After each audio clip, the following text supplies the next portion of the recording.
Precognitive or premonition dreams are any dreams that give you the information about the future you wouldn't otherwise have. In the 1960s, there was a disaster in South Wales where many people later came forward with convincing proof claiming to have predicted the disaster. The Aberfan disaster was a catastrophic collapse of a colliery spall tip on the 21st of October 1966. The tip had been created on a mountain slope above the Welsh village of Aberfan in Glamorgan, South Wales. A period of heavy rain led to a build-up of water within the tip, which caused it to suddenly slide downhill as a slurry, killing 116 children and 28 adults as it engulfed Panglas Junior School and a row of houses. However, there were many strange and prophetic incidents that led up to the disaster. Many of the premonitions were started by a man called Dr. John Barker, a 42-year-old psychiatrist who had an interest in parapsychology and had researched a book about what he called psychic death and what happens when people come to believe that they are about to die. Dr. Barker was among those who reached Aberfan on that tragic day, and when he arrived at the scene, victims were still being dug out. He later heard stories about children who had somehow dreamt or had a premonition about what would happen. One of the stories he heard was about a young 10-year-old schoolgirl by the name of Errol May Jones, who had told her mother 2 weeks before the collapse that she was not afraid to die. The day before the disaster, on October the 20th, Errol May woke up having a strange dream, and said to her mother, "Mummy, let me tell you about my dream last night." Where mother replied that, "I've got no time now, tell me later." But Errol May responded, "No, Mummy, you must listen. I dreamt I went to the school, and there was no school there. Something black had come down all over it." Her mother thought nothing more about the dream. That day, Errol May went off to Panglas Junior School, where nothing unusual happened. Unfortunately, the following day, Friday, October the 21st, she was in a class, and when at 9:15 in the morning, the coal chip gave way, sending tons of coal sludge, water and boulders to the village below.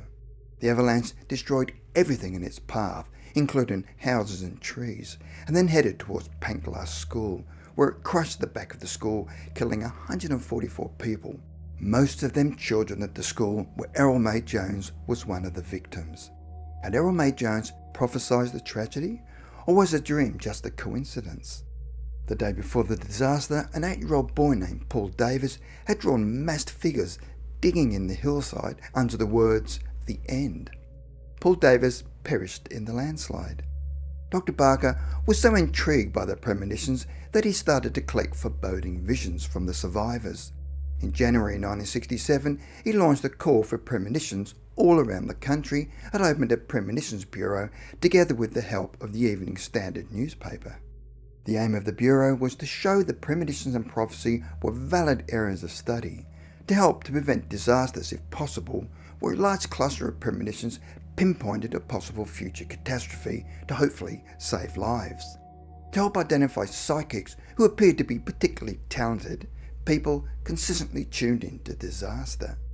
For a year, readers would be invited to send in their dreams and premonitions, which would be compared with actual events. The Premonitions Bureau would be a receptacle for the nation's dreams and visions, which he claimed would be an early warning system, and over time, it may be possible to detect patterns that might suggest the nature, date, time and place of a disaster. The Premonition Bureau received 76 replies to what he called his Aberfan appeal. One of the stories came from a 63-year-old man from Backup in Lancashire, northwest England, who dreamt that he was trying to buy a book. In the dream, he was looking at a large machine with buttons where white letters spelled out Aberfan on the screen. The man had never heard of the word Aberfan and had no idea what it meant. The evening before the disaster, a woman in Plymouth, southern England, had a vision where she saw a schoolhouse, a Welsh miner, and an avalanche of coal hurtling down a mountainside towards a boy with longish hair. A few minutes before the disaster, a 30-year-old film technician from Middlesex jumped up from a chair complaining of an earthy, decaying smell, which he recognised as that of death. 2 English psychics by the name of Ellen Hensher and Lorna Middleton regularly sent in their predictions to the London Bureau. Alan Hencher was a telephone engineer from London who claimed that God is like a massive brain that sees all and hears all.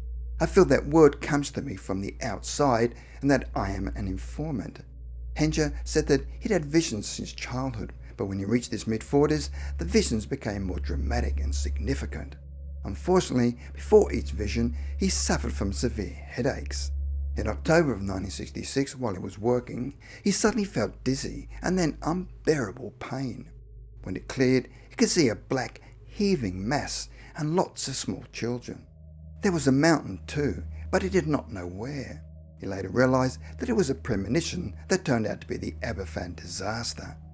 Following this, Alan started to have a series of predictions, which, unfortunately, were ones featuring disasters. He kept a note of his precognitions, where he accurately predicted earthquakes in Iran and Milan and floods in England. In March 1967, he had vivid images of an aircraft going down in flames, where 1 month later, a Britannia airliner crashed into flames at Nicosia Airport after 2 attempts to land. 126 people lost their lives. On May 13, 1967, he had a vision of another air crash where 160 would perish and 11 would be saved. 4 weeks later, there were successive crashes on June 3rd and 4th of 1967. The first was in Stockport, England, where 72 people lost their lives, and the second was at Perpignan, France, where 88 people lost their lives. In both crashes, there were 12 survivors. All in all, 160 people lost their lives, as Hencher predicted, and he predicted 11 survivors, which was only one short of the 12 survivors. Lorna Kathleen Middleton lived in the north suburb of Edmonton and claims to have experienced premonitions in one form or another throughout her life, and like Hencher, a headache would often precede an event. Names and numbers would appear to her, and she was drawn to the events by what appears to be a blaze of light, such as an electric light bulb. Middleton said that she never worked as a psychic or was unduly bothered by her sensations.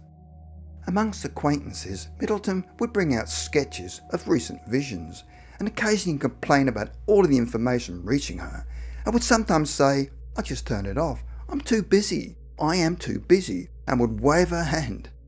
At around 4 a.m. on October 21st, 1966, when Middleton was 52, she had a powerful feeling of foreboding. She said that she awoke choking and gasping, and with a sense of the walls caving in. A man by the name of Alexander Vaccarelli, who rented a room in her house, came home from work that evening, and she told him that she'd had an ominous feeling. The following morning, she found out that 150,000 tonnes of slurry had rushed into the valley below, overwhelming Pancras Junior School in the village of Aberfan. Children and staff heard what sounded like a jet plane and then were buried. In another strange twist of fate, for several months both Hencher and Middleton sensed that Dr. Barker would die unexpectedly.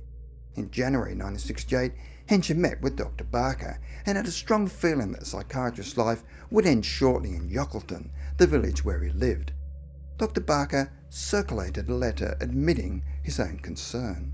Of course, he wrote, it is possible that these premonitions, as with others, may not be fulfilled in a literal way. That August, psychiatrist suddenly died of a stroke in Yockleton. Had the premonitions of Henry Middleton come true, or had they concerned him so much that the warnings had literally scared him to death?